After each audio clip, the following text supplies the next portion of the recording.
que estava naquele lugar, insista, porque a sua vitória vai chegar na sua vida. Insista, meu irmão. Insista. Eu disse para alguém hoje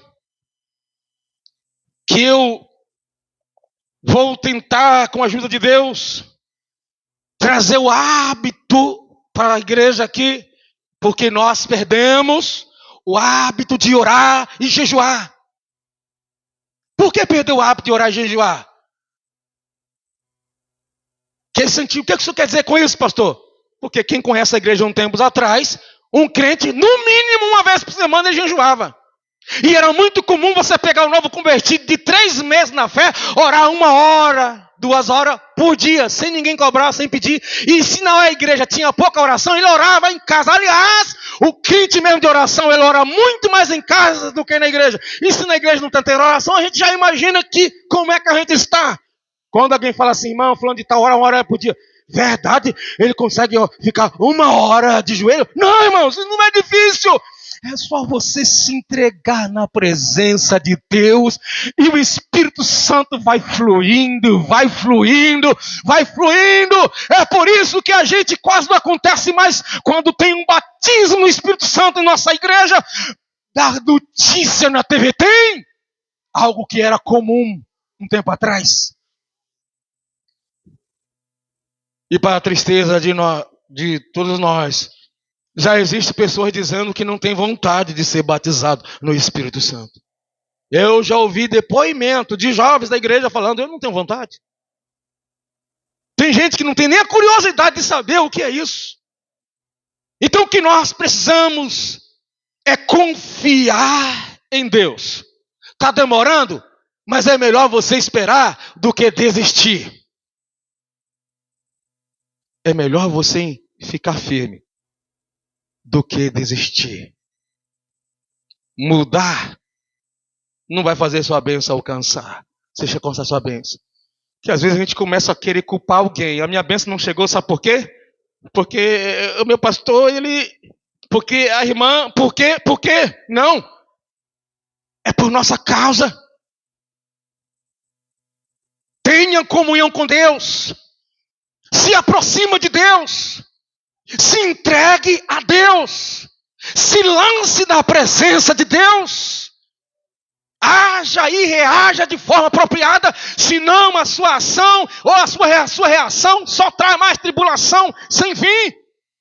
Porque se Ana ficasse lá discutindo com Penina o tempo todo, ela teria perdido a sua vitória. Mas um dia ela se cansou daquela situação. Eu vou fazer um voto com Deus. E aquele voto agradou ao Senhor. E a sua madre foi aberta porque ela soube orar como é que nós estamos orando, meus irmãos. Nós que cantamos, será que a gente dobra o joelho e fala, Senhor, me dá graça para que quando eu cantar, eu esteja mesmo louvando ao teu nome e não sendo uma apresentação para a igreja, Senhor? A gente que prega, será que nós temos o compromisso, presbítero e os irmãos e irmãs que pregam, será que a gente tem preocupação de nos preparar, lendo, orando, pedindo misericórdia a Deus, para que Deus venha nos usar, para que seja frutífero a nossa mensagem? Será que a gente faz isso? Ou não?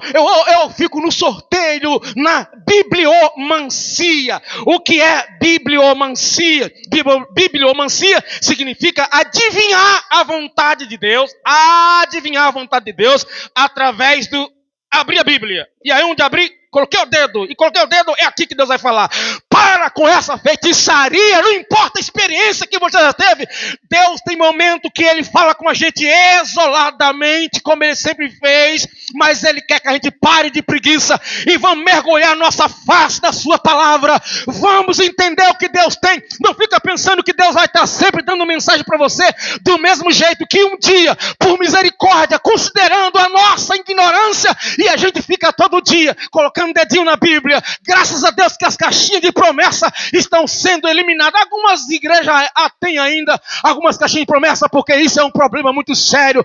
Deus quer trabalhar na sua igreja de forma maravilhosa, mas a gente precisa ser liberto dessa situação, não ser arrastado pelas ondas, mas dizer: Senhor, ainda que me mate, em Ti eu vou esperar, vou confiar, a minha vida pertence ao Senhor. A gente precisa aprender a confiar em Deus, igreja.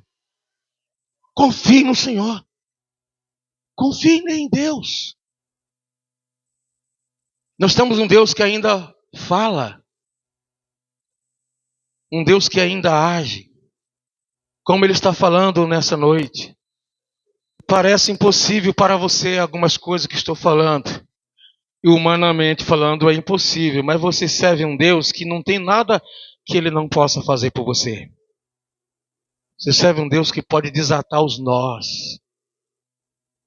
A minha vida parece que é amarrada o tempo todo. Eu luto, esperneio e ela continua. Você tem um Deus que quebra tudo isso aí. A minha vida não melhora, não cresce. E eu batalho, e eu luto, e eu acredito. O Deus que você serve pode desatar isso aí. Peça para Deus uma direção e Ele vai te dar direção. Mas essa direção pode ser, muitas vezes, dolorosa. Eu quero orar com você nessa noite. O tempo não dá para a gente continuar. Ele ficou 38 anos. Chegou aquele dia que ele não estava esperando. Jesus nem fez aquela fantasia toda. Eis que eu sou filho de Deus e cheguei aqui para mudar tudo, não. Quer ficação? Como? Antes que eu entre, outro entra de mim? Pega a tua cama e anda. E sumiu. Nem deu muita explicação para ele naquela hora. E quando dá explicação para ele, lá na frente disse: olha, não peque mais, para que não aconteça uma coisa pior do que os 38 anos que você passou. É só ler a leitura depois.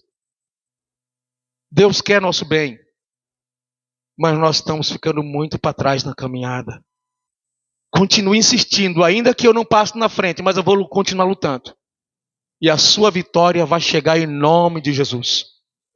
O que é que está trancando a sua vida? O que é que está impedindo? É demônios? São os homens? O que é? Deus pode fazer isso nessa noite. Tirar você desse lamaçal. A sua vida não desenvolve. Dá tudo errado. Seus planos não funcionam. Porque talvez você não aprendeu ainda a esperar em Deus. Quando o anjo está trazendo a bênção, você toma posição e faz do seu jeito.